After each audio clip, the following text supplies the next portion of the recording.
10 years. 10 freaking years since Xenoblade Chronicles X first released on the Wii U.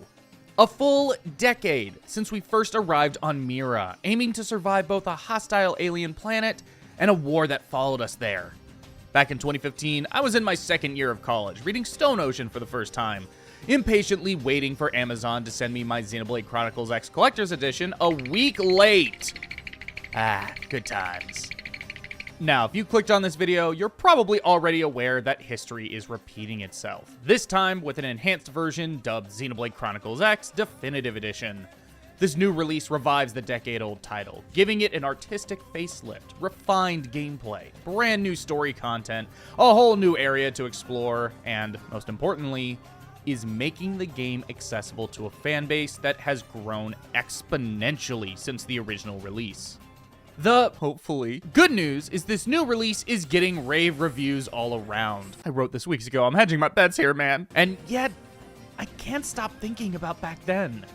From fans having to campaign for a Western release, to 2 brand new games, 2 massive DLC expansions, and 2 enhanced versions with 2 additional story campaigns, all in the span of a single console generation, the landscape surrounding Xenoblade, surrounding Monolith Soft as a whole, has changed so drastically.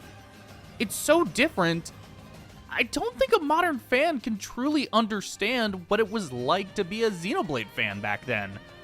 What was the fandom like 10 years ago? And most relevantly, how did they feel about X, and how have their feelings changed in the decade following?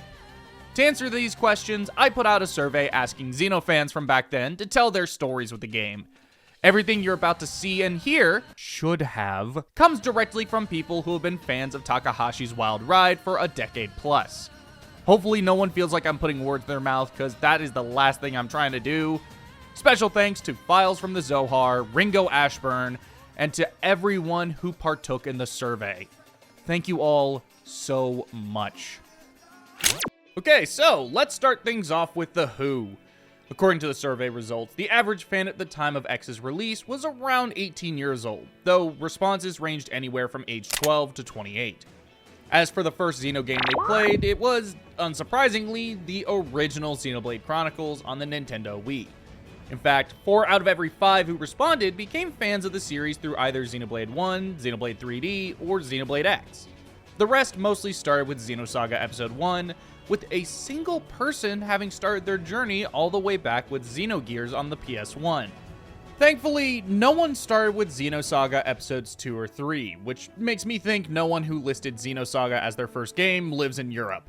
I don't know whose brilliant idea it was to release Episode 2 there, and nothing else. When it comes to learning about X for the first time, the vast majority learned of it through the January 2013 Nintendo Direct, where it was first announced under the title of X. However, there were still a couple of people who learned about the game through other avenues, like Wii U and 3DS eShop promotions, media coverage, other Nintendo presentations like E3 digital events, and just general advertising. As for why they were interested in X, there were tons of reasons. Many were captivated by the world, creature design, and overall aesthetics of the game. While Xenoblade 1 leaned heavier on fantasy, X marked a return to a heavy focus on sci-fi that Monolith had been known for. The story concept was also pretty novel for a JRPG. The human race on the verge of extinction, crash landing on an alien planet, and fighting like hell to survive. It had a kind of Starship Troopers vibe that maintained all the hoorah without any of the fascism or xenophobia. One of the biggest draws, of course, was the skells. A lot of people wanted to pick the game up purely to mess around with the giant robots, though some didn't realize just how much work it was gonna take to earn your license. There were also a number of external reasons for why people wanted to play the game. Prior to X's release, Chugga Conroy Let's Played the original, and following Operation Rainfall was arguably the second biggest reason people wanted to play Xenoblade. Some fans of Xenosaga that weren't interested in the first Blade game were drawn back in with X, due to it looking to have more in common with Saga aesthetically. A few respondents even said they were hoping it would potentially have been a third attempt at Perfect Works. One person thought X would be a good enough replacement for the then unlocalized Phantasy Star Online 2, which at the time seemed like it would never come out in the West. Of course, we also can't forget Shulk's inclusion in Super Smash Bros. For Wii U and 3DS, though surprisingly, or not surprisingly, only one person actually cited it as a reason for why they became interested in Xenoblade, whether just X or the series as a whole. To go on a bit of a side tangent, while Shulk being in Smash did raise awareness of the series, it didn't necessarily translate into new players. This is likely due to how hard it was to play the original game at the time. Not only did Xenoblade 1 receive a small printing, it was also exclusive to GameStop, leading to the game being expensive on the pre-owned market. At the height of the game's scarcity, it could cost over $100 for a complete in-box copy. And while the price would drop, it still sold at a higher price than when it first hit the shelves, only becoming affordable years down the line. I recall a story where GameStop supposedly ordered its employees to remove the plastic wrap on new copies so they could claim it was pre-owned and then sell it at higher than MSRP. For transparency's sake, I don't know if this actually happened, but I mean, it's GameStop, of course they do something like this. Personally, I think Chugga Conroy might have played a larger role in getting people interested in the series, as his playthrough was a sort of alternative to buying such a pricey game. He was also able to show off the appeal of the game better than what was otherwise another random anime sword fighter that got put in Smash. At least Shulk's Britishness helped him stand out from all the Fire Emblem characters. However, without a doubt, the biggest reason for why people wanted to play X was simply the fact it was a sequel to Xenoblade Chronicles, the first sequel. At the time, it had been 3 years since the original release in North America, 5 years since it was released in Japan. X was a huge deal. It was a Xenoblade game that was actually reasonably priced. It was proof that the first game was successful enough not only to warrant a sequel, but for that sequel to be localized without any sort of fan campaign. It was a victory in a way, and the fans were very excited.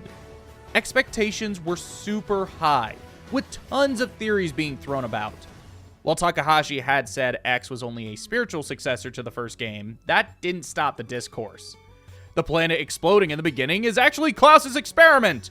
The giant metal rings in Oblivia are actually the rings on the Mechonis. Lynn's hairpins look like the Monado because they are the Monado. There were some theories about how the game might relate back to Xenosaga, as well as this one 4chan leak that claimed the game was a Xenogears prequel, but the majority of theories were about how it related to Xenoblade 1. They were all ostensibly wrong, but whether or not that's still the case in a post-Future Redeemed world is another discussion entirely. While fans were just as dedicated and theory-crazed as they are now, the fan community was a lot smaller. Sure, it's quite easy to find fan-made content today, but back then, there was only so much. People gravitated towards the same few pieces of fan art, Chugga Conroy's Let's Play, Xenoblade-themed YouTube poops, and, of course, memes, some of which are still around now. You know, I'm really feeling it, drawing time, the works. Unlike the memes, however, one thing a few respondents, and myself for the record, feel has changed for the worse has been the loss of harmony in the fandom. As many of you, I'm sure, are aware, the Xenoblade fandom can be quite toxic nowadays, usually branching off into subgroups surrounding each game. Xenoblade 1 elitists attack Xenoblade 2, Xenoblade 2 elitists attack Xenoblade 3, etc. But back then, everyone was just a Xenoblade fan. Sure, there were Xenosaga and Xenogears fans, but the majority of the community was brought together over this one game. If someone didn't like it, they just weren't there. People were sharing the love they had for Xenoblade, and were sharing the excitement they had for X. But little did they know, X would be where the fandom would start to splinter. So, let's talk expectations. Prior to the game's release, people were expecting a whole lot of things. Deeper combat, MMO-like online play, an epic, groundbreaking narrative, deep, interesting characters, and so much more. Eventually, launch day would come, and people were mixed. There were all sorts of issues. The UI was cluttered and hard to read. Text was way too small and impossible to read. Some felt the voice acting was a step down from the first game. The character models fell into a creepy, uncanny valley. The utter lack of tutorials for a game with such a deep and complex combat system made gameplay hard to understand. The soundtrack was mocked for its cheesy lyrics and vocals that could be grating. The sound mixing was horrendous and made it impossible to hear characters talk in certain cutscenes. Tatsu, the list goes on! But the biggest point of contention, without a doubt, was the story. While there were cool characters, there wasn't anyone that stood out as being particularly engaging.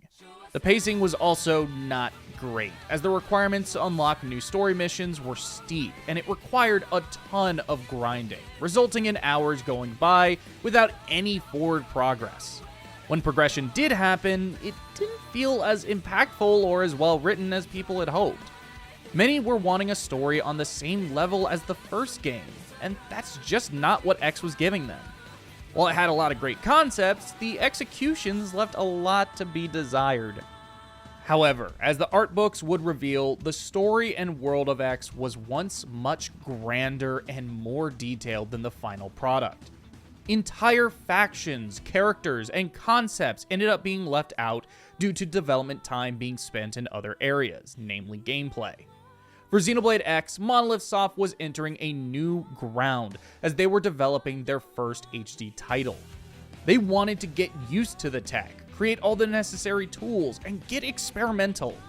Unlike their past games, X was a conscious effort to move away from ambitious, theme-laden stories, because they were trying to lay the groundwork first.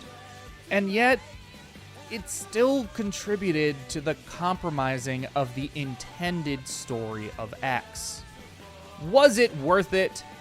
Well, according to the vast majority of respondents, it was. In some ways, but not in others. For many people, Xeno games are their narratives and characters, so to have a game sacrifice the story is an active detriment to them. On the other hand, for others, it was totally worth it for the added depth to combat, exploration, side content, and online elements. Easily the biggest argument for why the trade-off was worth it, however, was everything that came after X. Xenoblade Chronicles 2, Torna the Golden Country, Xenoblade Chronicles Definitive Edition, Xenoblade Chronicles 3, Future Redeemed, and now Xenoblade Chronicles X Definitive Edition. We were able to get all of these games within the Switch generation because of the time they spent working on X. In a way, the story we lost in X enabled the story-focused Xenoblade games that followed. And to be honest, I do think it's worth noting that while worth it in some ways, not in others, was the winner in the survey, the second most popular response was, yes, it was worth it, with many respondents saying that the games we got after were able to quench their desire for story, while still saying X played superbly. The world of Mira was incredible, and in a way feels like a precursor to the sort of world design we would see in Breath of the Wild 2 years later. Always being able to see something off in the distance for you to do and interact with. Environments that encourage you to explore every nook and cranny for secrets and resources.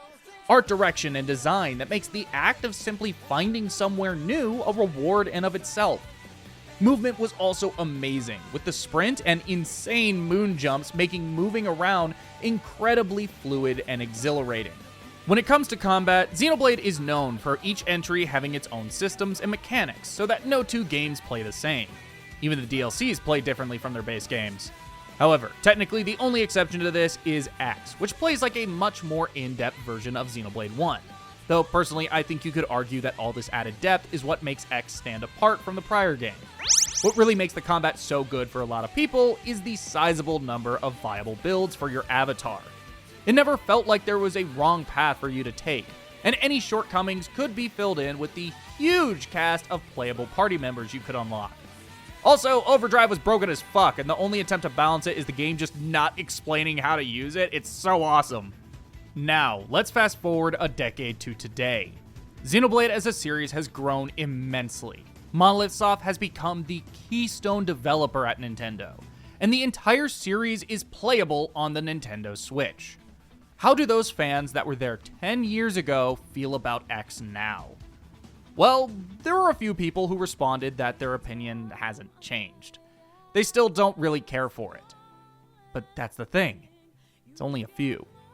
The opinions for the majority of respondents have improved, frankly, almost across the board, with some having since come around on the story and appreciating what it does right a lot more. Those that loved it originally grew to love it even more, and those that were initially disappointed now feel as though their expectations might have been too high and they just weren't exactly being fair. The further away we've gotten from X and the more entries in the series we get, the more people started to appreciate X in new ways. For many people, X is still the pinnacle of gameplay in the series. It has the best exploration, the best combat, the best side quests. It's the only game in the series where you can pilot a mech, something that the grander Xeno series was practically founded on. And it's arguably the best instance of a mech system in any of the games. The soundtrack is also much more appreciated, with it becoming common knowledge that there are more than just 2 tracks in the game worth talking about, and that the 2 that were often mocked were better than people gave them credit for. Fans came to realize that while the main story might not have been the best, the side content was where the game truly shone narratively. The side quests offered the best in terms of variety, character development, concepts, and world building. Stories about racism, learning about the world of Mira, or even something as simple as a Back to the Future parody. These side quests were across the board great, so long as they didn't involve a lobster. And even then, you gotta admit, the fact that the lobster side quest is the hated one is kinda funny. While many fans feel like Xenoblade Chronicles 3 came close to replicating some of the highs of X, it still wasn't able to match it in every aspect. X has become a sort of gold standard for Xenoblade gameplay, one that fans just didn't realize they were underappreciating until the series had grown in the years after. In fact, when asked about the fandom as a whole, there were a few people who felt as though fans at the time of X's release were being unfair towards it. The game wasn't really allowed to be its own thing, and was constantly being compared to Xenoblade 1, despite the game clearly having different priorities and intentions. One response I found really interesting goes into quite a bit of detail on how they saw it. There were a few major camps to fall in. People who had a Wii U and thus played X, and people who didn't have a Wii U and were largely centralized around Xenoblade 1 and Chugga Conroy. The Wii U owners themselves divided further into one fans who hated the changes X introduced, and the people who found enjoyment in both. Was the community as divided back then as it is today, with how fiercely fans of 1 and 2 seem to hate each other? Probably not, largely due to the community being much, much smaller. Bickering was mostly isolated to more niche places like forums and such. Although, it's clear that this is where we see the birth of Xenoblade Chronicles 1 elitism. Quote, someone who filled out the survey, there are no names attached to the responses. Thanks for the response.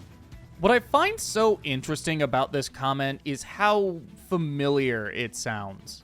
Xenoblade fans being divided up into subgroups, lashing out at the new entry for not being like the one they like.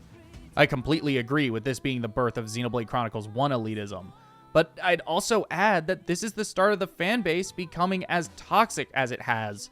Fans trash 1 for being incredibly simplistic compared to later entries, and its fans being the original elitists. Fans trash 2 for having a different tone than the rest of the series, and by being an embarrassment.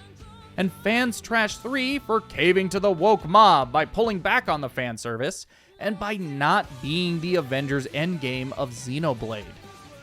I think something a lot of fans either don't know or just ignore is that Takahashi doesn't like to make the same game twice. 3 didn't recycle the combat of 2. 2 didn't match the tone of 1. And X didn't prioritize the story like every other Xeno game. Frankly, it wouldn't be the first time fans did this. Takahashi was actually very vocal about X's lessened focus on story prior to the game coming out, but a lot of people didn't seem to know that given so many were expecting something epic. I don't want to make it sound like I'm blaming or attacking fans, far from it, but I do think this fandom should approach each new Xenoblade game not with the mindset of this one will be more like the one I liked, and instead as its own thing. Because whether or not Lynn's hairpins were actually the Monado had nothing to do with everything that game did right. Okay, so first question, who the frick are you? My name is Ringo Ashburn. Dang. How did you get into Xenoblade? I first started watching a Let's Play by Chugga Conroy on YouTube, and then I talked to you. Oh, when was this? 10 years ago? Yeah, like, what, 2014 or something? Yeah, probably. Yeah. Well, anyway, yeah, so your first actual time playing Xenoblade was with X. Was with X, and I jumped onto the hype cycle as soon as it was announced for the Wii U. I was one of the proud few owners of a Wii U, and I was like, holy shit, this game is going to be great. It's just like the one that I was watching on the videos, on the YouTubes and stuff. And I remember I was in college with my buddy, and he was like, no, this can't be a real game. And then we got it, and he was like, holy shit, it's a real game. Yeah. Well, with X, like, what were your general, like, first impressions? My first impressions was like, damn, this is a big game. I remember that. Like, I remember seeing the trailers for it, and I actually went back and watched them fairly recently, and there's just the one scene where Cross and his party are like running, and then they just jump off a cliff, and they pan down to just see how tall of a jump they're making, and I was like, holy crap. That's such a big game. How did you feel about, like, the gameplay? So it took a while for me to really understand what the heck was going on, especially because I had never actually played Xenoblade 1 or anything like that. So I had come from more action JRPGs like the Tales of series, which me and my brother have played for forever, and then other things like Kingdom Hearts and such. So it was definitely a different style of game than anything I had played before, but as I had played more and more, I finally kind of got used to it. I never understood the overdrive system because they didn't really teach you in the game, but beyond that, like, it was a ton of fun. That's all things considered. That's one thing I'll say is that a lot of people talk about how, like, there's no tutorials in X, and there was none. It's the sort of thing where it's like, okay, technically there are tutorials, but they're like the most basic, nothing. Bare bones. Here's what buttons to press. They don't actually tell you how to use any of the systems or anything. And I think the only the closest thing to a tutorial they have is, like, I think you could go into like a section in the menu and you could read about what to do, but it was still like a freaking book. And I never read the book. And the text was so small, so it's like, why I'm not reading this. So it's technically there is tutorials, but no, there are no tutorials. I don't know if there's a question about this later, but I'll be honest, the small text never actually bothered me. Really? Because I played on a big enough TV that it never bothered me. That makes sense. I had to play it on I think it was like a 32-inch TV that was just in my college dorm room. Mm-hmm. So it only could go so far. Yeah. It sucks because that game is not mostly voiced. No. But yeah, no, there wasn't a question about that. But that is interesting that it just didn't. The text didn't bother you. It never actually bothered me because I had a big enough TV, and I guess it also didn't matter because I just worked it out. And I eventually figured it out to play the game. Well, on the other side, so gameplay's one thing. Everyone always hypes up the gameplay for X. How'd you feel about the story? I actually enjoyed the story. I know a lot of people rip on the story, but like to me, it was kind of interesting. I enjoyed, again, like most of the games that I played on were like more fantasy than actual like sci-fi stuff. I haven't really ever delved into the sci-fi genre. It's not my kind of thing, but this was the one. It took a nice enough spin on everything that I enjoyed it. You know, obviously, like, I enjoy stories in my JRPGs and things like that, but for me, I like when I went into Xenoblade X, I was just so enthralled with the gameplay more than anything that the story being a little bit lackluster in retrospect didn't bother me at all because I was just wasn't really like a huge deal to you. Not really. The story not being that present just wasn't an issue because the gameplay was just so good. Yeah. I wasn't, like, I don't even think I finished the Xenoblade 1 Let's Play at that time. So, like, I didn't, you know, as much as I understood that Xenoblade was a story-focused game, this one also didn't really click that for me, or I didn't get, like, I might have gotten tricked into thinking that it had a much better story than it did. Either way, I just remember enjoying the game, like, a lot. I've always, whenever I explain to people just how, like how, like, the best way to kind of think about X's story is imagine Xenoblade 2 all the way up to Mithra emerging. Mm-hmm.